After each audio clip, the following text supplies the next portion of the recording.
¿Me escuchan bien?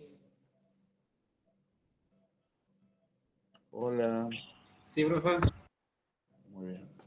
Bueno, vamos a tratar los tres últimos temas: esclerosis múltiple, esclerosis lateral amiotrófica y síndrome de Vick. Esclerosis múltiple, bueno, es una enfermedad neurodegenerativa, pero que es predominantemente autoinmunitaria. O sea, tiene componente degenerativo, pero suele predominar la autoinmunidad. Eh, a ver, ¿qué serían las enfermedades autoinmunes? Son aquellas en las cuales el sistema inmunológico va a eh, realizar ataques, agresiones contra estructuras. Eh, por ejemplo, ustedes pueden tener una inflamación de la tiroides de naturaleza autoinmunitaria, por ejemplo, la tiroiditis de Hashimoto. Pueden tener a veces reacciones inmunológicas cruzadas, por ejemplo, se dan en el caso de las válvulas cardíacas, en el contexto de la fiebre reumática. Hay similitud entre proteínas que produce el estreptococo y de los músculos papilares de las válvulas cardíacas. También tenemos casos, por ejemplo, de la artritis reumatoidea, es una enfermedad autoinmune. La enfermedad mixta del tejido conectivo, en fin, el lupus eritematoso sistémico, son todos ejemplos de enfermedades autoinmunitarias. Las enfermedades autoinmunitarias en general tienen como característica que afectan bastante más a las mujeres que a los hombres, en una relación variable que puede ir entre 9:1 a 3:1. Por ejemplo, el lupus, hay 9 mujeres afectadas por cada varón. En el caso de la esclerosis múltiple, que es una enfermedad autoinmunitaria con mayor o menor componente degenerativo, la relación es 3:1. Mientras mayor sea el componente degenerativo, peor va a ser el pronóstico en la evolución de la enfermedad. Bien, eh, ¿cómo se produce el ataque inmunitario? Bueno, esto la verdad un poco es un misterio porque se va a producir lesiones contra la mielina del sistema nervioso central. No se va a afectar la mielina del sistema nervioso periférico para nada, pero tampoco va a ocurrir un ataque difuso de toda la mielina, sino que se va a producir una inflamación en placa, es decir, en un determinado punto va a ocurrir el ataque inmunitario. Ese ataque va a llevar o va a dejar como secuelas, cortes, sección de axones, ¿sí? Y esto es lo que va a dejar las secuelas de la enfermedad. Bueno, esto como introducción. Es una enfermedad crónica no contagiosa y tras la epilepsia es la enfermedad neurológica más frecuente en los adultos jóvenes. Eh, Puedo decir que es una enfermedad desconcertante, de difícil diagnóstico, porque la clínica que presenta es muy variada, muy proteoforme, como se dice.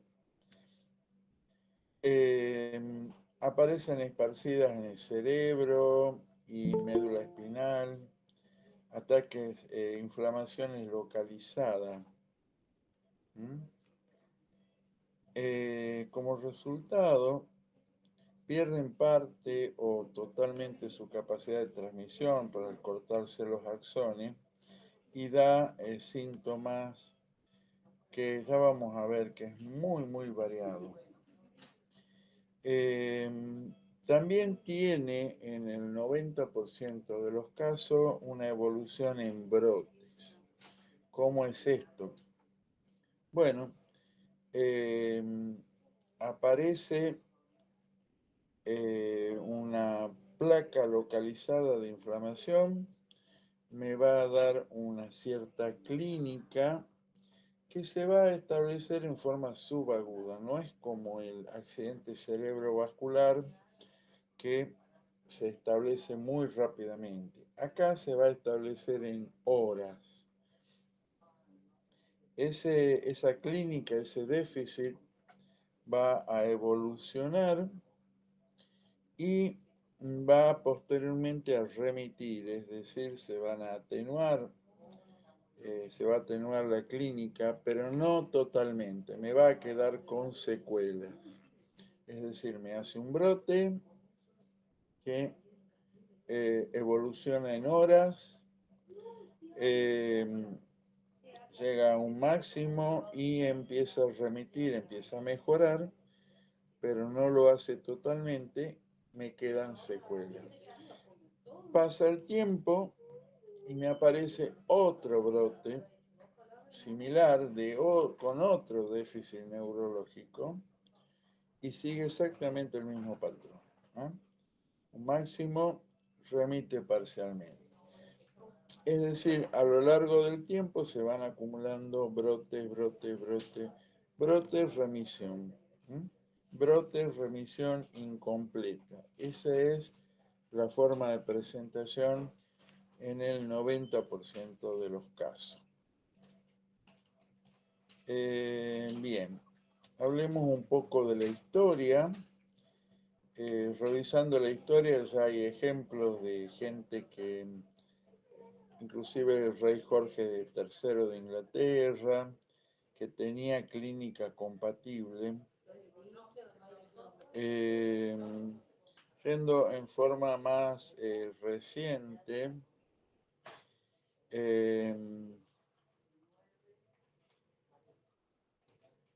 bueno,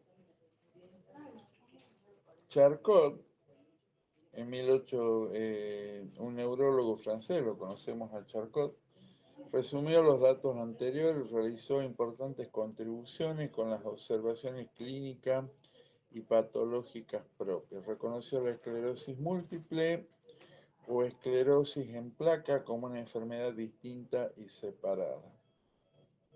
Santos Dumont, pionero de la aviación brasilero, Heinrich Heine, poeta, y Ivalio Yordanov, jugador de fútbol búlgaro, fueron ejemplos recientes, digamos, contemporáneos de esta enfermedad. En la serie televisiva de West Wing, el ala oeste, el presidente ficticio de Estados Unidos le es diagnosticado esclerosis múltiple. Y esto contribuyó a que el público conozca y se eduque sobre la enfermedad. Bueno, acá hay datos epidemiológicos muy llamativos. Hay componentes genéticos que vale la pena también considerar. Entre los datos epidemiológicos se puede decir que aparece principalmente en la raza blanca, caucásicos, pero sin embargo, en los esquimales, en los inuit de Canadá, que también tienen una variante raza blanca, prácticamente no se dan. Es decir, hay poblaciones enteras que por alguna razón tienen muy baja incidencia de esclerosis múltiple. En las tribus nativoamericanas, es decir, los que estaban establecidos antes que vengan los ingleses a Estados Unidos, en América del Norte, prácticamente tampoco se dan. En los aborígenes australianos, en los maorí de Nueva Zelanda. Estos ejemplos señalan que la genética tiene un papel importante en el desarrollo de la enfermedad. En Europa del Norte, América del Norte continental y Australasia, 1 de cada 1000 personas sufren esclerosis múltiple. En Europa Central es la enfermedad inflamatoria del sistema nervioso central más común, mientras que en sitios como la península arábiga, Asia en general y América del Sur es mucho menos frecuente. En el África subsahariana es extremadamente raro. Con algunas excepciones, va a seguir un gradiente norte-sur en el hemisferio norte y sur-norte en el hemisferio sur. ¿Esto qué quiere decir? Que la enfermedad se da más en zonas frías que en zonas cálidas.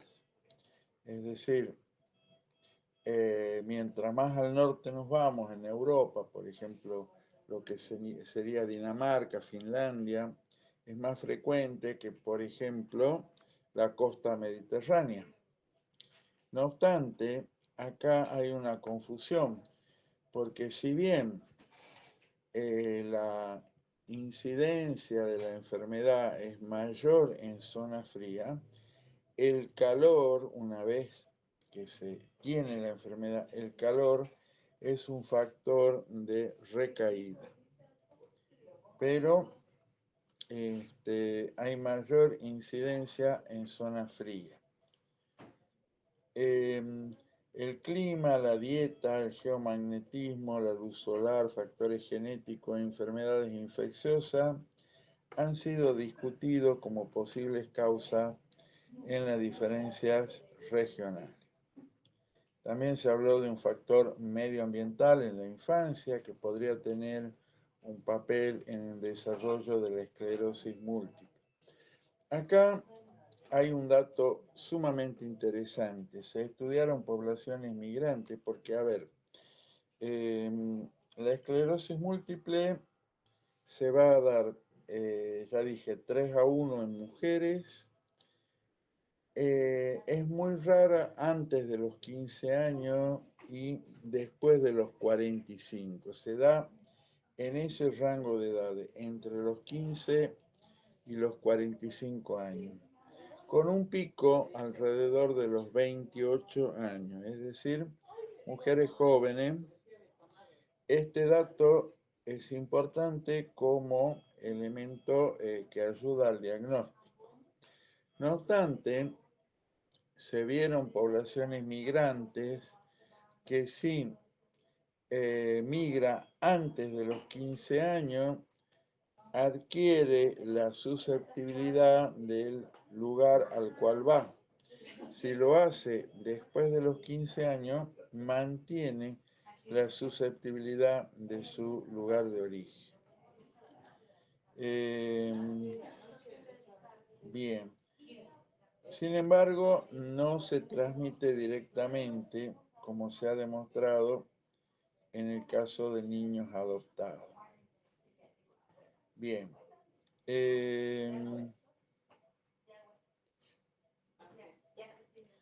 Después hay una investigadora de la Universidad de Canberra, Anne-Louise Posborny, que llega a una conclusión interesante luego de estudiar poblaciones grandes de niños, que observa algo bastante llamativo, que se dan bastante más en mujeres, hijas únicas, y que han sido criadas en ambientes muy limpios.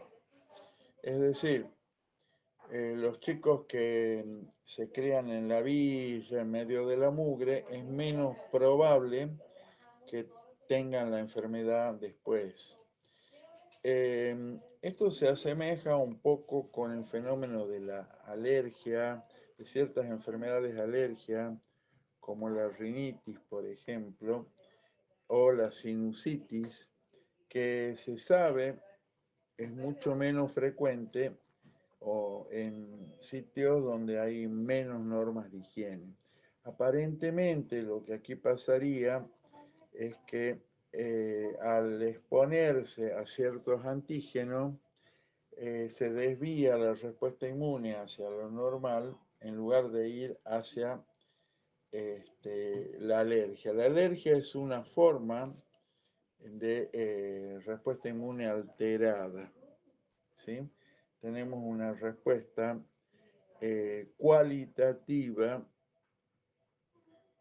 cuantitativa exagerada, es decir, respuesta exagerada ante alérgenos que son totalmente inocuos.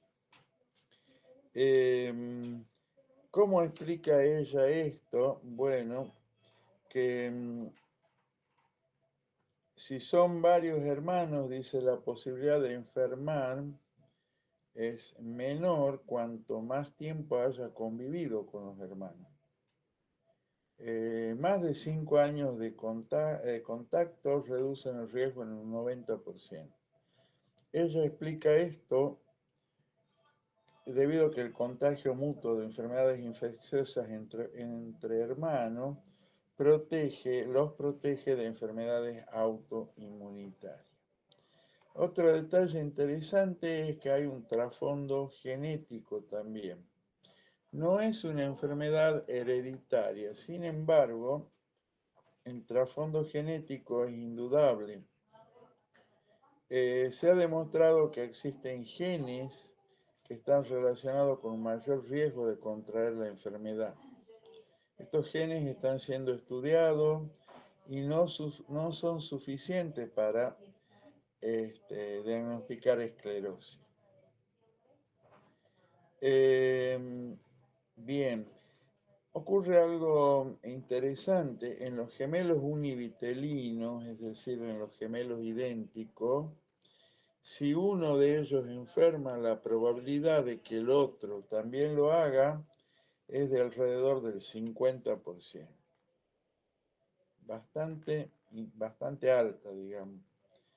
Mientras que si son gemelos bivitelinos, la probabilidad se reduce a 1 a cada 20, similar a los de los hermanos nacidos en distintos partos. En la población general, la probabilidad de enfermar es 0,2%. En los gemelos univitelinos, entre el 35 y el 50%. Entre hermanos, 4%. Familiares de primer grado, 3%. Segundo grado, 1%.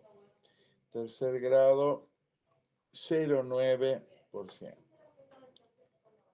Bueno, el diagnóstico de la esclerosis múltiple es complejo, es desconcertante. Yo acá les voy a leer una lista de signos y síntomas que puede presentar una persona con esclerosis múltiple.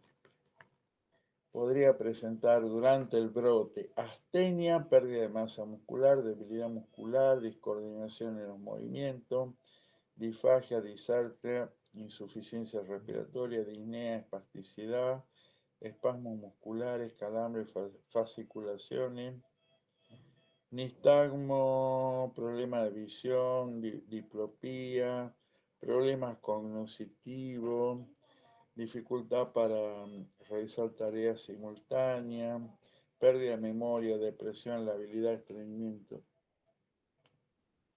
Cualquier cosa. Si ustedes me preguntan, ¿y un brote de esclerosis múltiple me puede dar afasia? Y sí. ¿Y me puede dar un foco motor? También. ¿Y me puede dar diplopía? También. O sea, el déficit neurológico que se les ocurra lo puede dar. Eso lo hace totalmente desconcertante y difícil de diagnosticar. Porque, a ver, tomemos un signo cualquiera, espasticidad o espasmos musculares. Yo con eso solo no hago el diagnóstico. O disfagia. Si tiene disfagia, lo más probable es que piense que, qué sé yo, tenga algo orgánico a nivel del esófago. Difícilmente voy a pensar en esclerosis múltiple. Entonces, esto hace que el diagnóstico sea muy difícil y desconcertante. Bien, ¿y cómo entonces haríamos el diagnóstico? Bueno, acá hay un médico argentino, el doctor Leiguarda, que trabaja en el Instituto Fleni, que él propone el llamado criterio clínico mayor. El doctor Leiguarda propone el criterio clínico mayor. Yo lo encontré en el libro de él, pero no lo encontré en otros libros y me parece interesante. Por eso lo propongo. A ver, el diagnóstico generalmente no se hace durante el primer brote, se va a hacer en el segundo o en el tercer brote que presente la persona. El criterio clínico mayor del doctor Leiguarda dice presencia de dos déficits neurológicos distintos, presencia de dos déficits neurológicos distintos, con remisión incompleta entre ellos, con una duración no menor de 24 horas y separados por un intervalo de tiempo no menor de 30 días.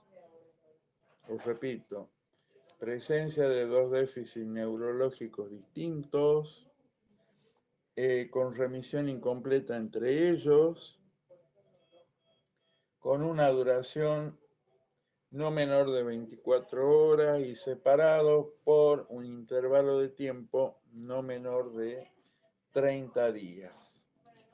Ese sería el criterio clínico mayor. Si yo observo esto, voy a sospechar que puede tratarse de esclerosis múltiple. Ahora, existen elementos paraclínicos que ayudan al diagnóstico. Y son 4. ¿Sí? El primero es demostrar mediante imágenes la presencia de una placa inflamatoria. ¿Qué imágenes voy a usar? Generalmente resonancia. Y mejor aún, puede ser tomografía también. Mejor aún si uso contraste iodado o contraste magnético gadolíneo. ¿Qué voy a buscar? Bueno, voy a buscar una lesión en tomografía. El aspecto va a depender del estadio de la placa. Ya voy a mencionar los estadios que se tienen. Si la veo tardíamente, será una imagen hipodensa que no va a tomar contraste. Si la veo durante el momento de máxima inflamación, va a ser una imagen hiperdensa que va a concentrar contraste. Algo parecido va a pasar con la resonancia. ¿Se entiende? ¿Dónde voy a buscar la placa? En la mielina, en la sustancia blanca. ¿Dónde tengo más sustancia blanca? en el sistema nervioso central, en la corona radiada o en el centro oval. Ahí voy a buscar la lesión, ¿de acuerdo? Es donde más sustancia blanca hay.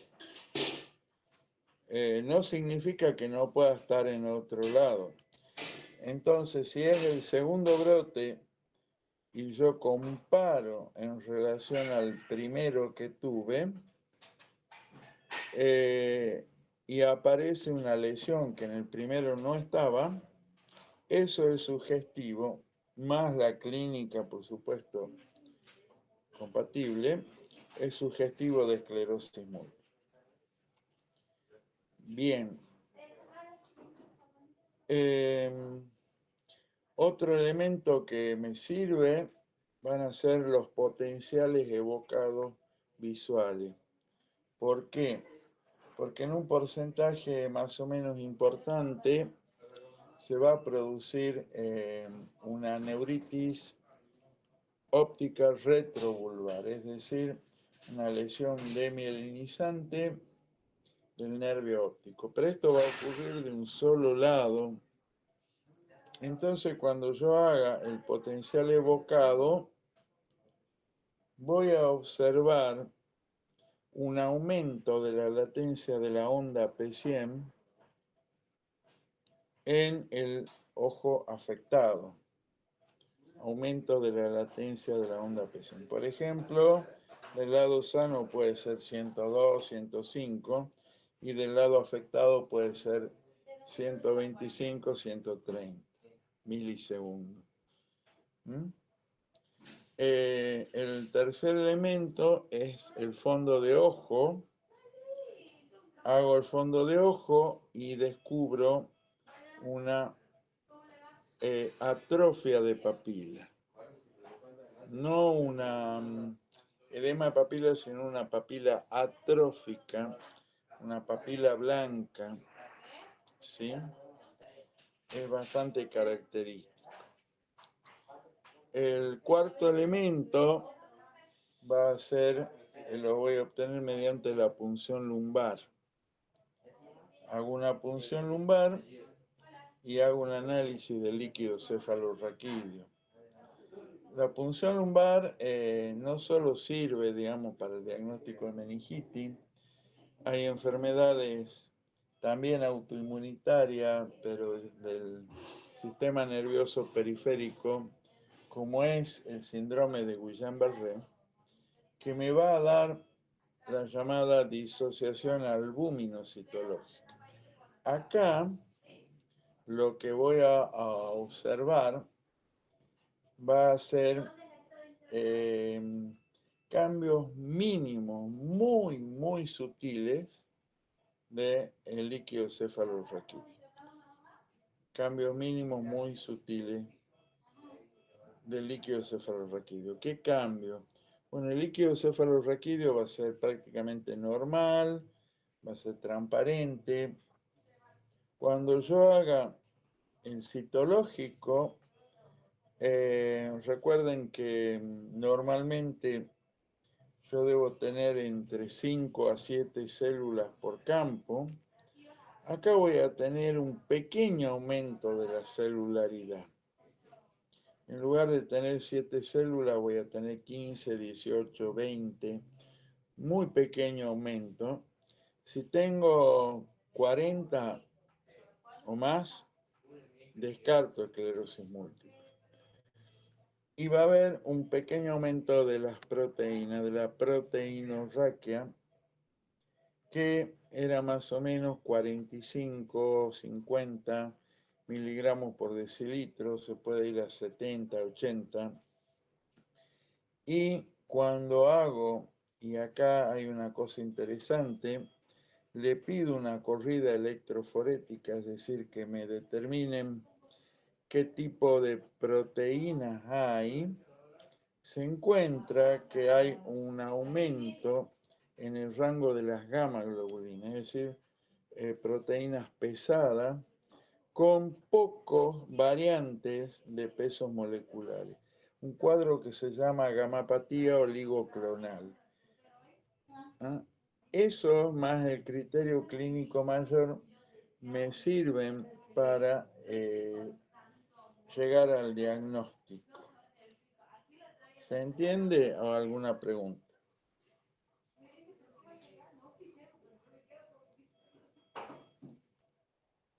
¿Se entiende?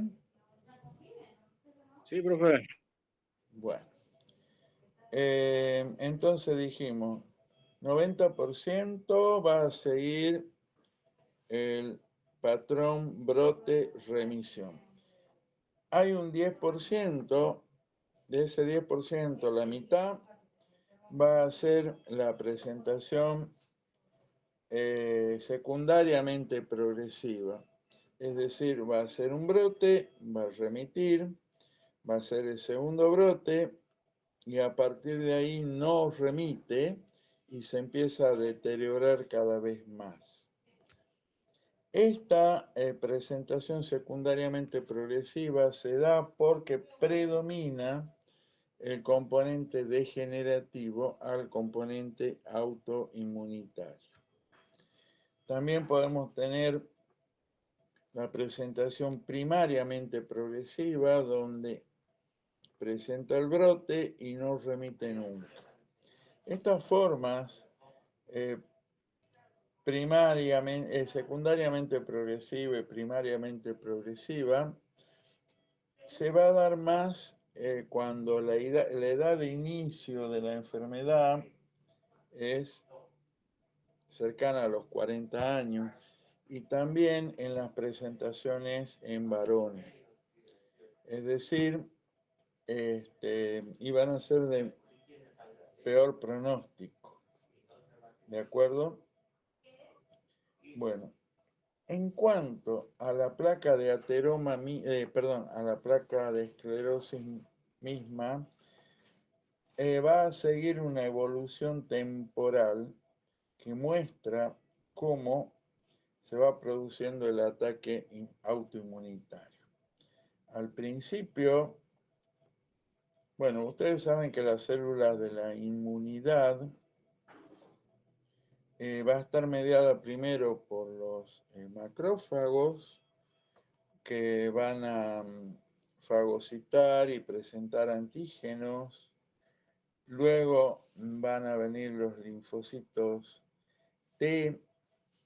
Luego van a venir los productores de anticuerpos, las células plasmáticas, ¿no es cierto? Y ahí eso es la llamada activación del complemento. ¿Ah? Y esto va a ir pasando por distintos patrones. El primero va a presentar células T y macrófago alrededor de los capilares. Los oligodendrocitos, que son los productores de la mielina, van a estar intactas y no va a haber signos de activación del complemento. No hay anticuerpos. Hasta ahí no hay daño apreciable. Luego, aparecen signos de activación del complemento, es decir, se preservan los oligodendrocitos, pero empiezan a aparecer las células, los linfocitos B y las células plasmáticas y anticuerpos en contra de las vainas de mielina. En el patrón 3 ya el ataque está en toda su intensidad, los oligodendrocitos están dañados, ocurre una oligodendrogliopatía distal. Bueno, hay signos de regeneración, ¿no es cierto? Lesiones y signos de lesión axonal. Y en el patrón 4 ya hay oligodendrocitos degenerados y signos de fibrosis. Es decir, acá ya quedó la lesión establecida. ¿De acuerdo? Y ahí se produce el daño a los axones, que no se, si bien existe cierta tendencia a remielinizar, esta no es completa. Bueno, perfecto. Entonces se va a dar más en mujeres jóvenes, ya lo dijimos, va a seguir el patrón brote-remisión. Van a haber factores que van a favorecer una recaída. Y esto es importante considerarlo, porque la persona que tenga el diagnóstico de esclerosis múltiple va a tener que evitarlo. Las recaídas se dan con mucha más frecuencia durante primavera y verano, en otoño e invierno mucho menos. Infecciones como un resfriado, una diarrea, una enfermedad infecciosa en general van a aumentar el riesgo de recaída. La vacunación no aumenta el riesgo. El embarazo en la primera mitad aumenta el riesgo de recaída, en la segunda mitad no, digamos, es protectivo. Estadísticamente no hay evidencia de que accidentes u operaciones provoquen recaída. Se puede, digamos, operar y no requiere de cuidados especiales. La actividad física, si es moderada, es leve a moderada, no lo va a provocar, pero si es intensa, sí puede aumentar mucho el riesgo de recaída. Lo mismo que el estrés y sobre todo el calor. La persona tiene que evitar tomar duchas muy calientes, prolongadas, exponerse al sol, usar un sauna. Incluso la exposición a los rayos ultravioleta también debe ser evitada porque es un fuerte estímulo del sistema inmunológico. Una vez que se produjo el brote, lo que se hace habitualmente es hacer tratamiento con plasmaféresis o con gamma globulina hiperinmune. Y además existen hoy drogas inmunomoduladoras que pueden disminuir las recaídas, ¿de acuerdo? En cuanto al pronóstico, mientras más temprana en edad sea el inicio de la enfermedad, mejor es el pronóstico.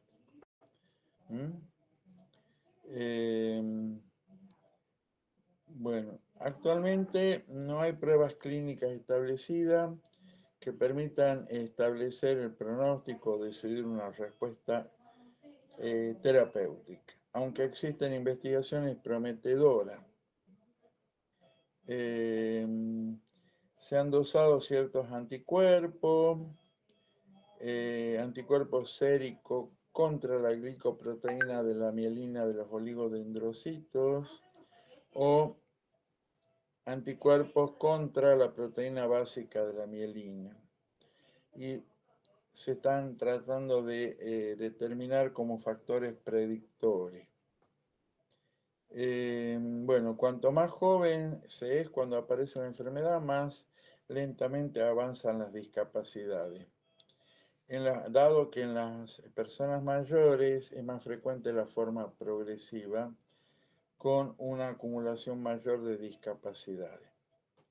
La discapacidad tras 5 años se va a corresponder a la que va a tener 10 años después. Si a los 5 años tiene poco deterioro, lo más probable es que 10 años después siga con poco deterioro.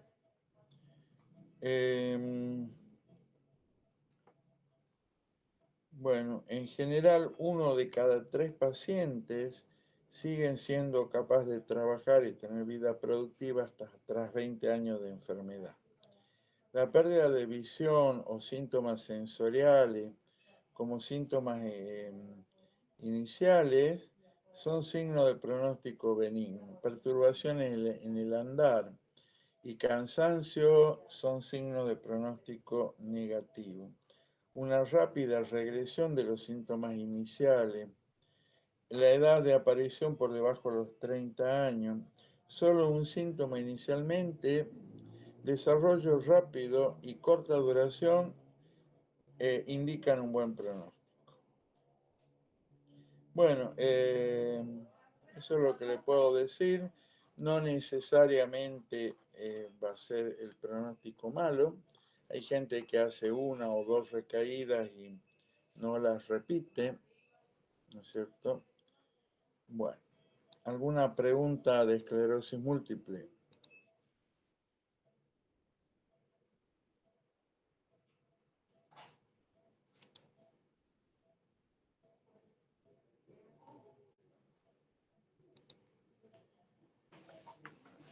Un segundo.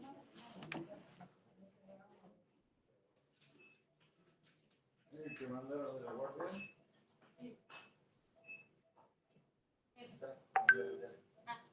Ya lo tiempo, ¿no? Dame un segundito.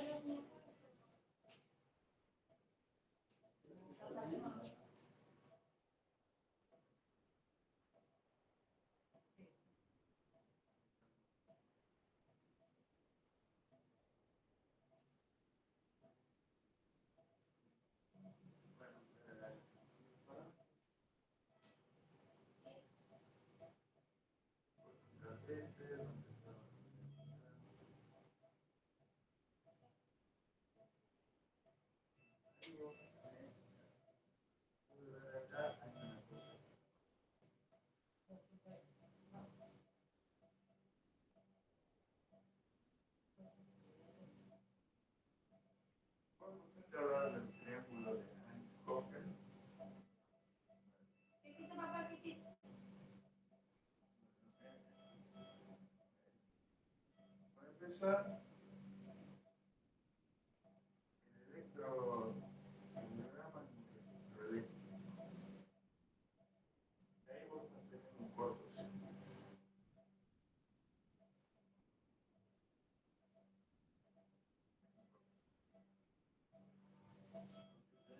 Este electrodo, esto no debe.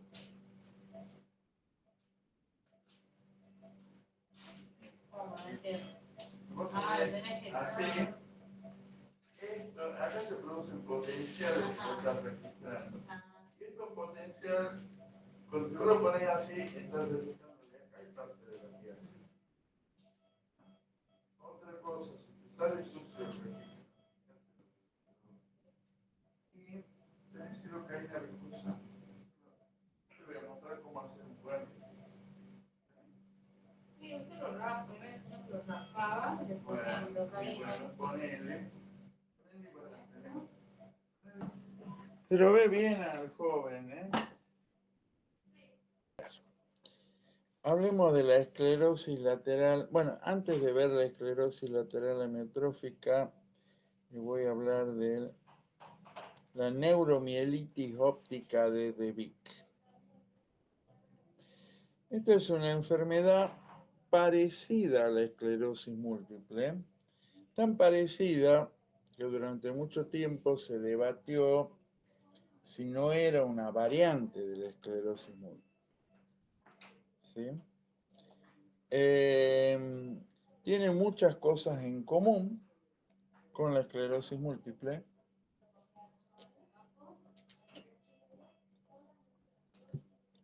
La principal es que es puramente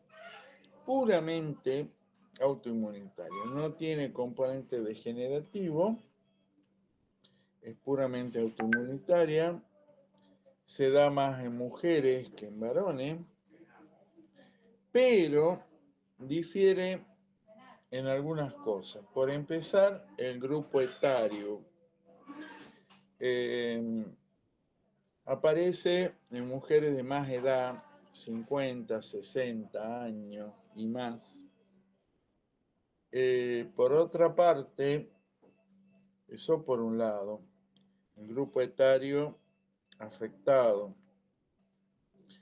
Y también se afecta la mielina del sistema nervioso central, igual que en la esclerosis múltiple.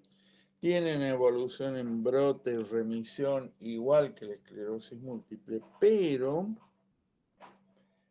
no se afecta la mielina de cualquier parte, como sí ocurría con la esclerosis múltiple, sino que se afecta la mielina del nervio óptico y de la médula espinal. Por eso se llama neuromielitis óptica.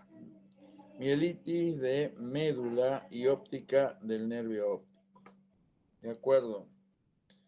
Neuromielitis óptica de Vick. Bueno, la enfermedad de Vick, también conocida como esclerosis múltiple óptico espinal o neuromielitis óptica. Bueno, ahora se acepta que es una entidad separada de la esclerosis múltiple.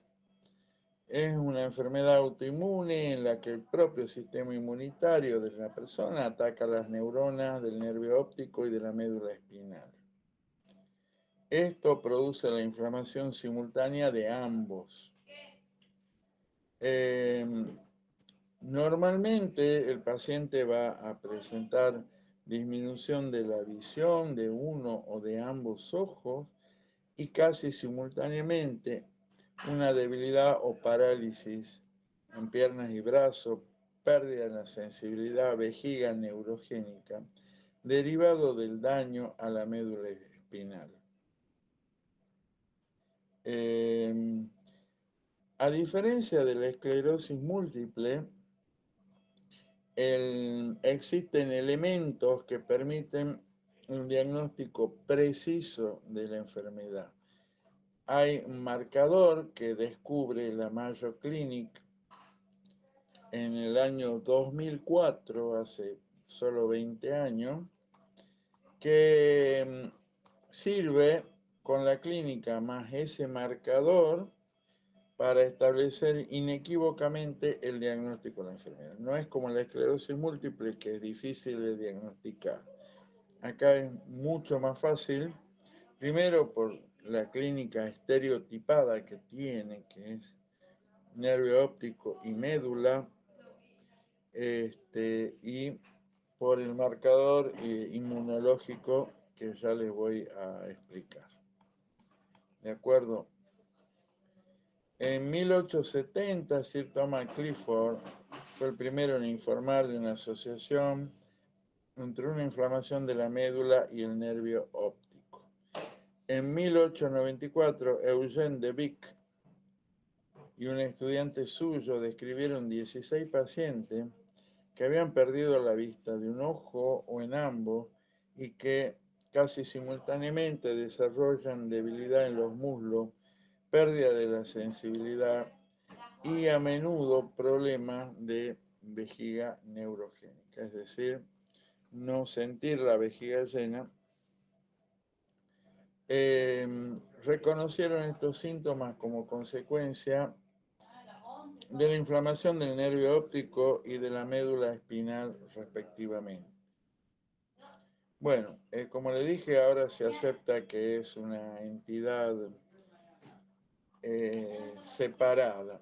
En el año 2004, como le dije, un equipo de la Mayo Clinic de Estados Unidos identificó una anticuerpo contra la aquaporina 4, que es una proteína, y desarrollaron el test de anticuerpos anti-aquaporina 4, que actualmente se usa para el diagnóstico. O sea, no existe de Vick si no existen esos anticuerpos específicos.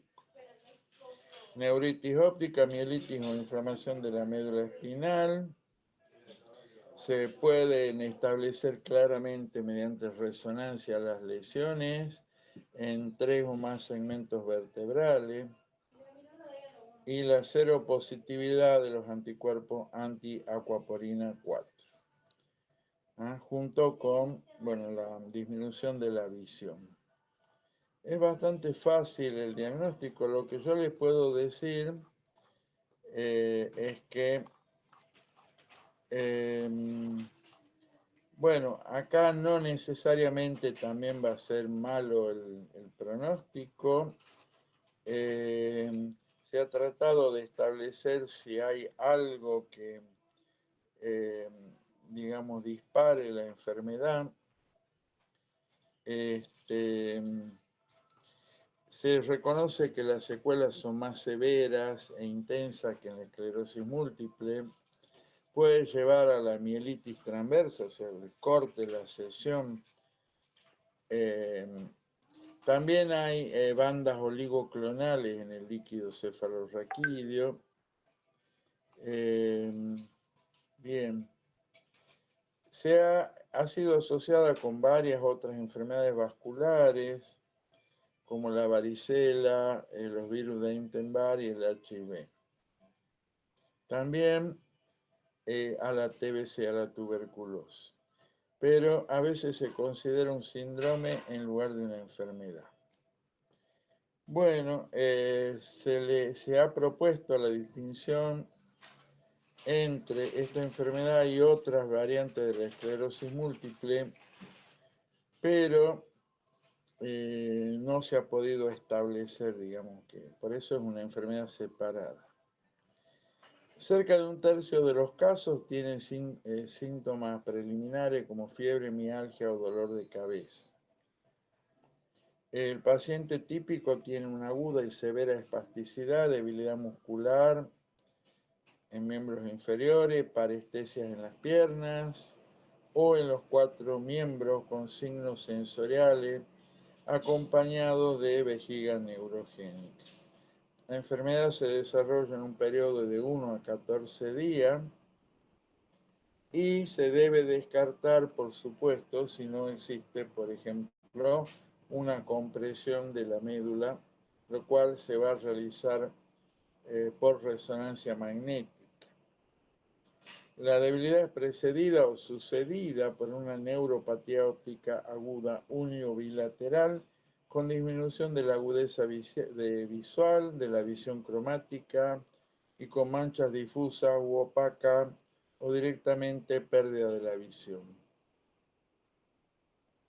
Bueno, normalmente hay mejoría en algunas medidas en unas cuantas semanas, pero persisten daños residuales a veces graves, es decir, va a haber una remisión incompleta. Bueno, se puede presentar en forma episodio aislado o recurrente con ataques y remisiones.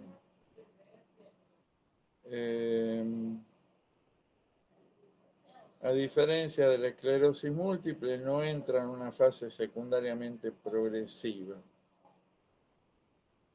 En su lugar, las secuelas aparecen siempre durante los ataques. Bueno, acá también el tratamiento es igual, corticoides, inmunodepresores y plasmaferes. Bueno.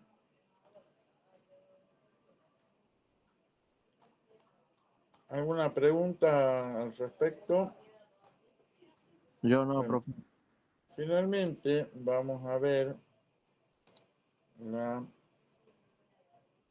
último tema, la esclerosis lateral amiotrófica, o también llamada enfermedad de Stephen Hopkins. Stephen Hopkins, el que andaba en silla de ruedas, así el físico inglés, padecía esclerosis lateral amiotrófica y vivió un montón de años, ¿sí? Se trata de una enfermedad degenerativa, progresiva, inexorable, que no tiene cura y que afecta a las motoneuronas, a la primera neurona cortical y a las motoneuronas alfa, ¿sí? Simultáneamente. Ya vamos a ver la clínica, es bastante fácil de predecir la clínica. Personas que padecen e incluso que murieron por esclerosis múltiple, lo tienen al negro Fontana Rosa, el dibujante, autor de Inodoro Pereira, y entre los políticos a Esteban Bullrich, ¿no es cierto?, que ya incluso no puede hablar y que lo hace a través de un sintetizador de voz. ¿De acuerdo? ¿Por qué se produce? ¿Cuáles son las causas? Realmente no se sabe, pero les voy a hablar de algunas de las teorías que hay acerca de las hipótesis que que se vienen manejando y estudiando. La primera, que la verdad llamó mucho la atención, es el hecho de que la intoxicación crónica con plomo, el llamado saturnismo, termina siendo una esclerosis múltiple, perdón, una esclerosis lateral amiotrófica, una ELA. Eso llama la atención. Entonces dijeron, debe haber una causa toxicológica, metales pesados, algunos minerales que van a producir la ELA. Se encontró en las biopsias, en las autopsias, incluso en ciertas islas de Japón, la península de Kim particularmente, en el Pacífico Sur, que habían aumentado los depósitos de hidroxiapatita de calcio, incluso aluminio, sílice y manganeso. Entonces de ahí vino la hipótesis metal mineral como causa de la ELA. Pero cuando se estudió, además, parecía que había un número mayor de casos ahí, pero después se estudió exhaustivamente ahí y en otros lugares y no pudo ser establecido, no pudo ser refutado. Otra de las teorías es la hipótesis viral, basada en la atrofia muscular progresiva post-poliomielitis, o sea, la poliomielitis o parálisis infantil era una enfermedad que está casi erradicada, por suerte, por un virus, un adenovirus, que después tiene predilección por las motoneuronas alfa y que producía una clínica de parálisis de segunda neurona con amiotrofia, ¿sí? Y que después de la recuperación de la poliomielitis aguda, aparecía una suerte de deterioro ya más solapado, más crónico. La condición difiere de la ELA, pero comparte bastantes rasgos para garantizar tales hipótesis. Es decir, la atrofia muscular post-poliomielitis. Se han tratado de identificar poliovirus o la evidencia inmunológica de su existencia en pacientes con atrofia post-poliomielitis y han sido negativos. Contrariamente a esta hipótesis, una historia de poliomielitis aguda es rara en pacientes con ELA, sugiriéndose incluso que la poliomielitis pueda proteger contra la ELA. Si el poliovirus es improbable como causa de ELA, no pueden excluirse las probabilidades de otras infecciones virales. En algunos casos de ELA se ha visto una relación aumentada de leucemia y linfoma. ciertos retrovirus o el retrovirus murino tienen tanto propiedades neurotróficas como linfotróficas. Y la ELA podría ser causada probablemente por tales virus. Pero no, la hipótesis esta no ha podido ser totalmente establecida. Otra hipótesis es la autoinmunidad, de que el daño de las motoneuronas se deba a un proceso autoinmunológico. Bueno, se han estudiado para ver si hay infiltración de linfocitos T. En algunos casos lo encontraron en cordón espinal, en células del asta anterior, lo mismo que cantidades aparentemente aumentadas de IgG.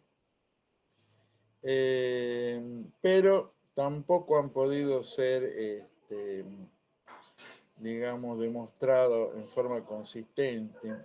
Otra hipótesis, dice, es la falta de factores neurotróficos específicos. Tanto el factor de crecimiento nervioso como sus receptores de alta y baja afinidad son normales en la ELA, como sería de esperar, ya que este factor se sabe que no tiene efectos tróficos sobre las motoneuronas. Recientemente se postularon como factores tróficos de importancia los factores neurotróficos ciliares, los factores neurotróficos derivados del cerebro.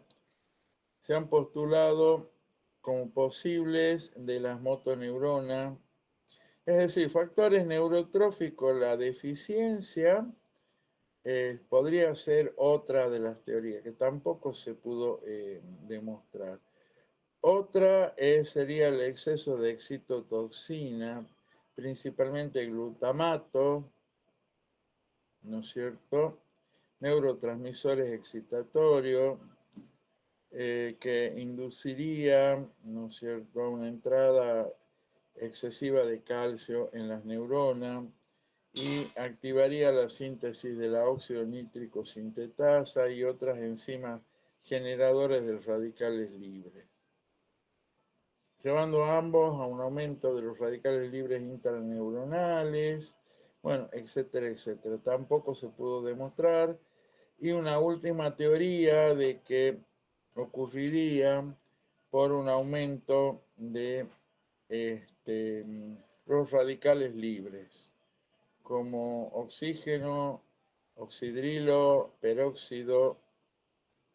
También se estudiaron en detalle y tampoco fueron consistentes. O sea, no se sabe las causas de la ELA. ¿Cuál va a ser la clínica de la ELA? Bueno, la incidencia es de entre 1 a 2,4 casos por cada 100.000. O sea que acá en Tucumán no tiene una prevalencia geográfica, como sí ocurre con la esclerosis múltiple. O sea que en una ciudad como Tucumán podríamos tener unos 25 casos nuevos por año. Tampoco hay una edad, digamos, predilecta, ocurre entre los 20 y 80 años. La proporción hombre-mujer es casi igual.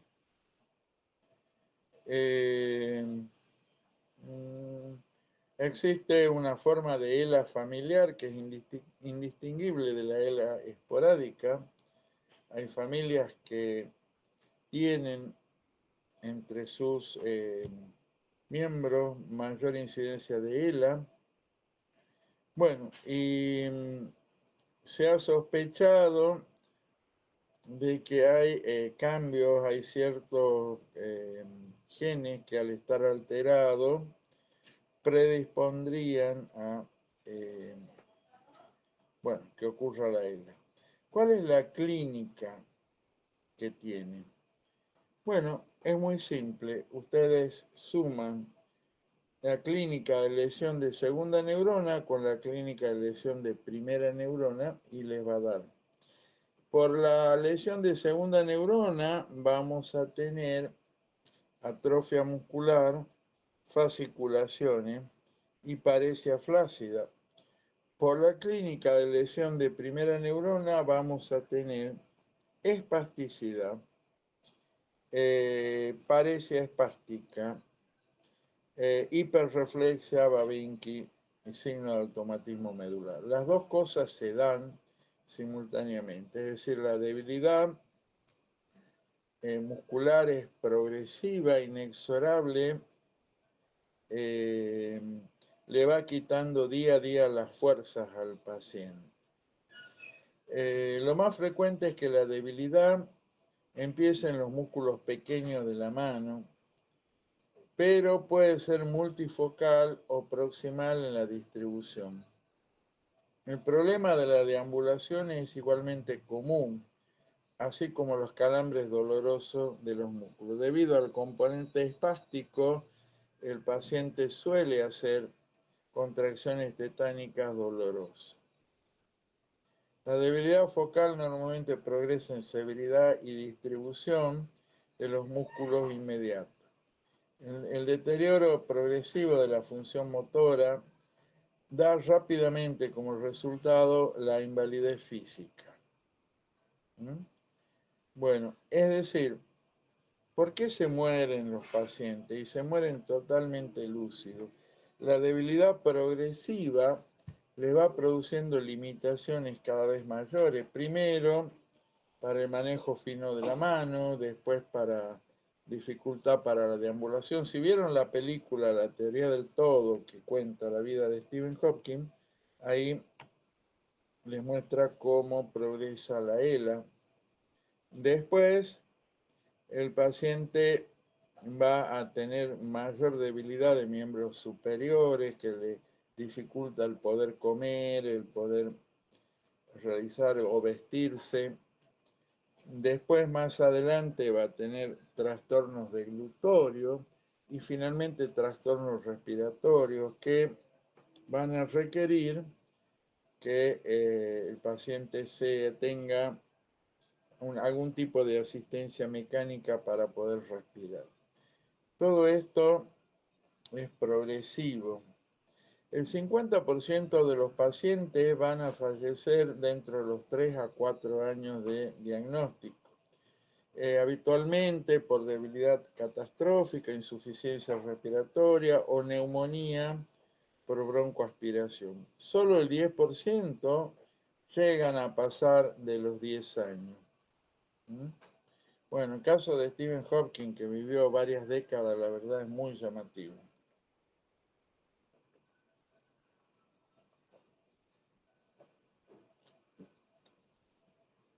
Bien, debido a que la evolución de la enfermedad es muy predecible, en la mayoría de los casos el diagnóstico de ELA puede ser devastador para el paciente y sus familiares.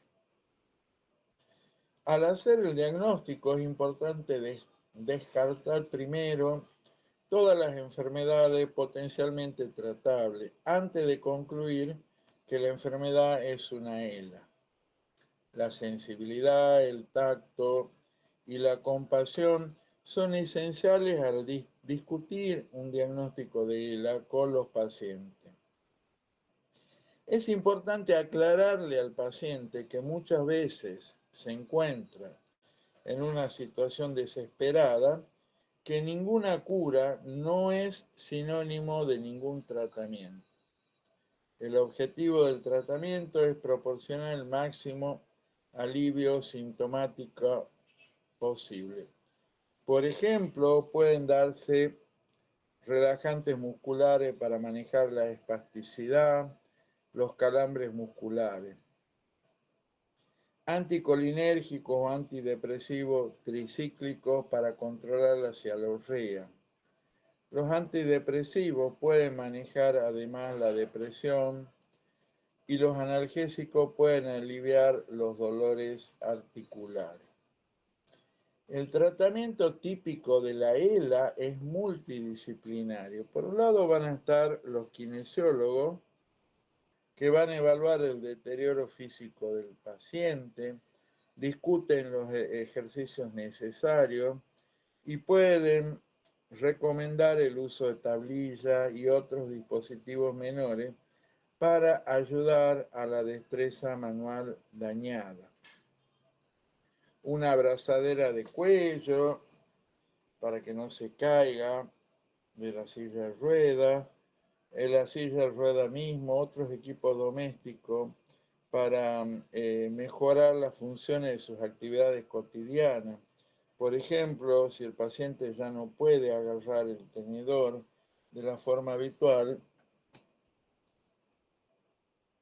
como lo agarramos, pueden ver el modo de que puedo poner masilla, por ejemplo, allí, y dejar la impronta de la mano para que lo pueda empuñar y de esa forma pueda, por ejemplo, comer. Bueno, entonces, los kinesiólogos van a evaluar el deterioro físico, los ejercicios y van a recomendar el uso de dispositivos para mantener la postura, ayudarlo, por ejemplo, a la aprehensión y mejorar las actividades cotidianas. Los nutricionistas, por otra parte, miran cuidadosamente el estado nutricional del paciente, recomendando los cambios en las comidas de acuerdo al grado de disfagia y para mantener las necesidades calóricas mínimas y en el futuro para adecuar la alimentación por sonda. Los fonoaudiólogos le ayudan a los pacientes en la fase temprana de la enfermedad a mejorar su fonación y deglución y luego usar los métodos alternativos de comunicación que incluyen dispositivos electrónicos y computadoras. Asistentes sociales ayudan a los pacientes a encontrar los recursos necesarios, incluyendo también el apoyo psicológico. Los kinesiólogos, médicos y enfermeras evalúan y asisten al paciente en su función respiratoria, tratando de descubrir los signos más tempranos de dificultad de la misma.